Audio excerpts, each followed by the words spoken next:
Sejam muito bem-vindos ao nosso canal. Aqui trazemos análises de fundos imobiliários, fiagros, ações no Brasil e nos Estados Unidos. E no vídeo de hoje vamos trazer a análise de um fundo de fundos, o HFOF11. É um dos maiores fundos de fundos da Bolsa. Vamos trazer os seus resultados recentes e analisar as suas projeções e expectativas. Se o vídeo ajudar em seus estudos, fique à vontade para curtir, compartilhar e se inscrever em nosso canal.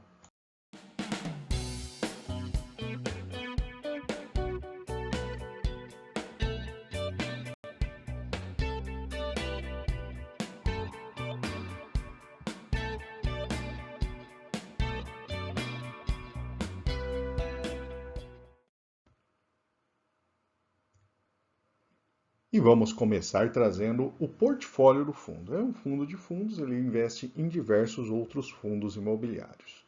Como é natural em fundos dessa categoria, ele investe principalmente nos fundos da mesma administradora, é a RED.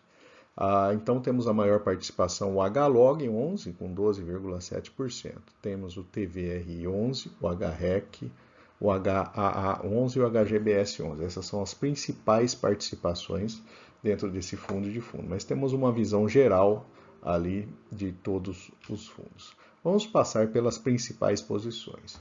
O HLOG 11 é um fundo de logística.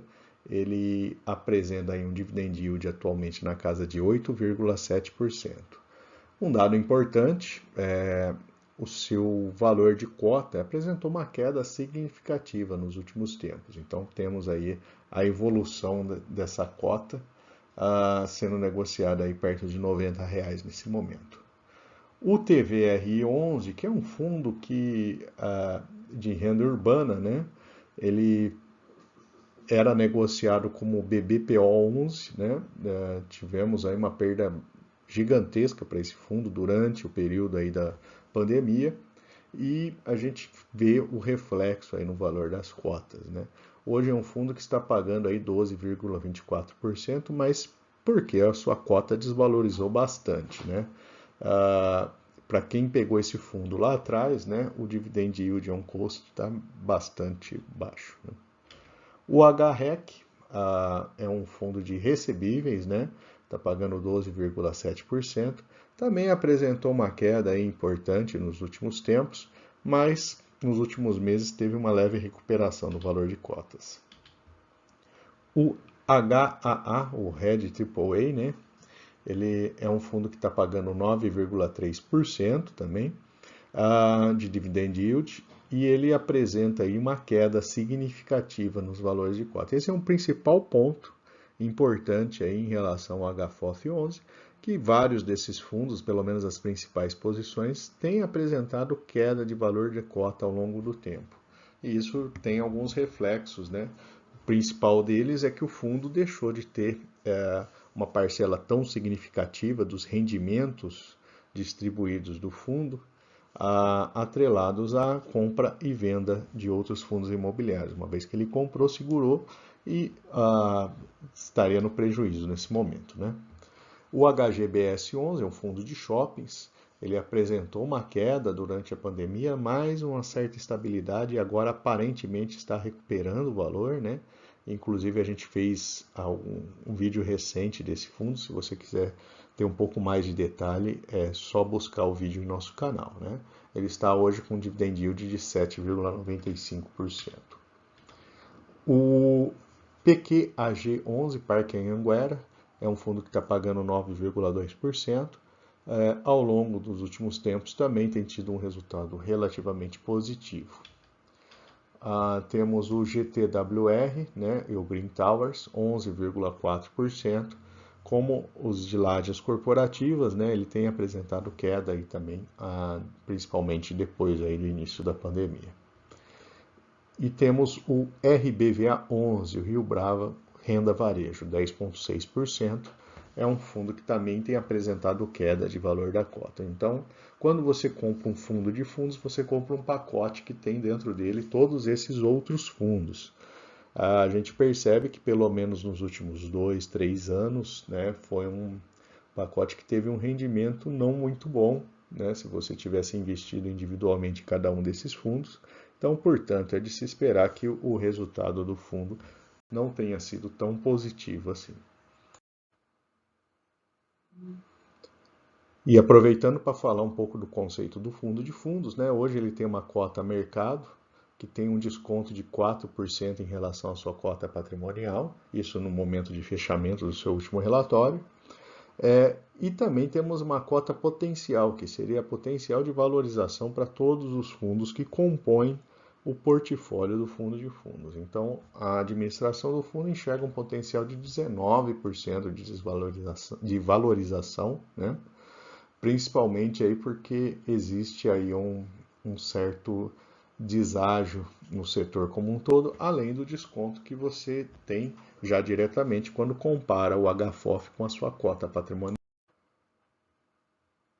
Então, resumindo, o portfólio, né, é um FOF que tem 99% do seu patrimônio em outros fundos imobiliários, 46% com a estratégia de renda, 16% com ganho de capital e 38% uma estratégia mista.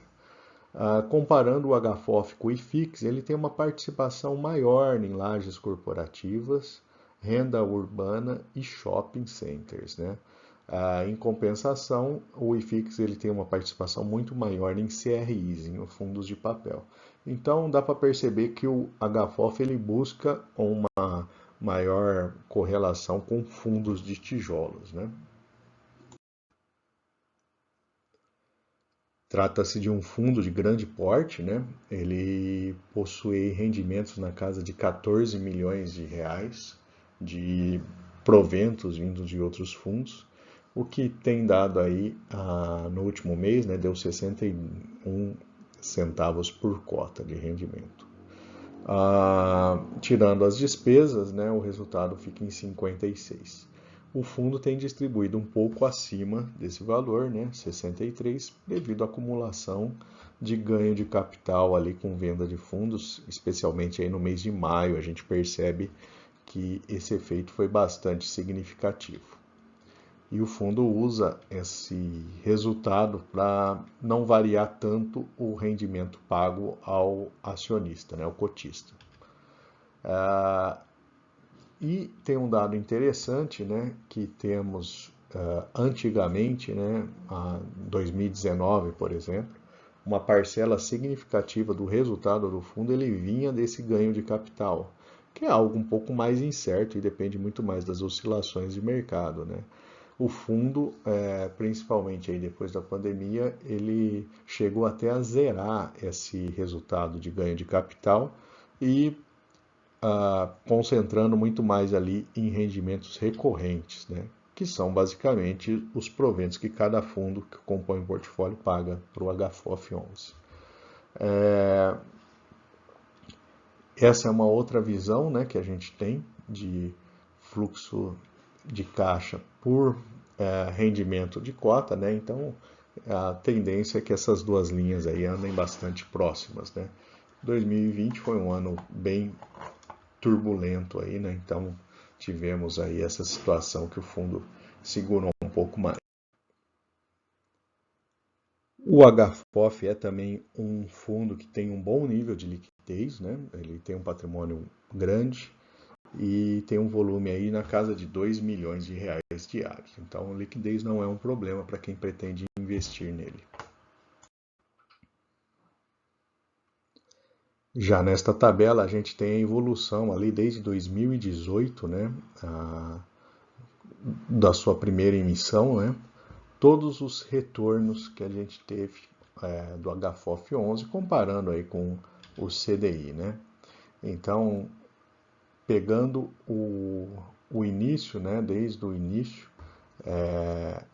o HFOF ele teve um rendimento de 114% CDI e uma taxa líquida aí de mercado na casa de 5% ao ano e um retorno patrimonial de 46%. Então, é um resumo aí dos resultados, né, do HFOF. Quem investiu lá atrás, mesmo com esses altos e baixos, teve esse tipo de rendimento. Vamos comparar agora o HFOF com os principais fundos imobiliários de fundos, né, da Bolsa. O BCFF11 é um outro fundo de porte bem semelhante, né?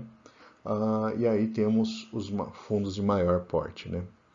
A dividend yield do HFOF ele está maior, 10,1% nesse momento, e a relação preço-valor patrimonial entre as menores do grupo, né? Ele teve um crescimento de 2% somente no dividend yield em 3 anos, liquidez na casa de 2 milhões, uma boa liquidez, 75 mil cotistas, menos que o BCFF e o RBRF, né? O percentual em caixa um pouco mais baixo que os demais, e um ponto interessante, a sua taxa de administração ela é mais baixa do que outros fundos semelhantes. O histórico de investimentos, quem investiu há 1 ou 2 anos atrás pegou um momento ruim para o HFOF, né? Teve uma queda aí de valorização de cota, uma desvalorização de cota significativa, e mesmo com os rendimentos recebidos, ainda ficou no negativo. Esse gráfico então mostra a evolução dos valores das cotas, né? Ele chegou a dar uma recuperada há 1 ou 2 meses atrás, né? Mas apresentou queda novamente. Sempre um momento de queda pode ser uma oportunidade para o investidor que pretende investir nele, né? E aqui temos o resumo, né? São 75 mil cotistas, um crescimento de 1,9% no dividend yield em 3 anos, mais uma queda de 10,6% no valor da cota. E finalmente vamos trazer os pontos positivos e negativos para investimentos no HFOF 11. Do lado positivo, ele tem um desconto em relação à sua cota patrimonial, num patamar interessante nesse momento. Menor dependência do ganho de capital no resultado do fundo, pelo menos nesses últimos tempos. Isso é um dado positivo, uma vez que o ganho de capital ele é um ganho mais incerto, né? O recebimento de proventos, mesmo que não seja tão constante assim, né? Pode ter oscilações, mas ele dá uma certa perenidade, né? Um retorno histórico de 7% ao ano, maior dividend yield de menor relação PVP do que outros fundos similares e menor taxa entre os grandes fundos de fundos. Compensação do lado negativo, a gente tem as 4 maiores posições do fundo, que somam 39% do total, em fundos com grandes perdas durante a pandemia. A queda no fluxo das operações em 2023 em comparação a 2022, e quem investiu no horizonte recente ainda não recuperou seus investimentos. E a perspectiva desse fundo, né, ele vai ser muito baseada no desempenho desses 4 maiores fundos ali, né? Se a gente tiver uma recuperação desses fundos, o resultado do HFOF ele pode se recuperar. Mas temos aí alguns casos, especialmente ali o TVRI11, o antigo BBPO11, que é um fundo que apresentou uma boa perda ao longo da pandemia, né? Teve dificuldade de recolocação de alguns imóveis, né? Está buscando inquilinos para alguns imóveis aí que não tiveram renovação.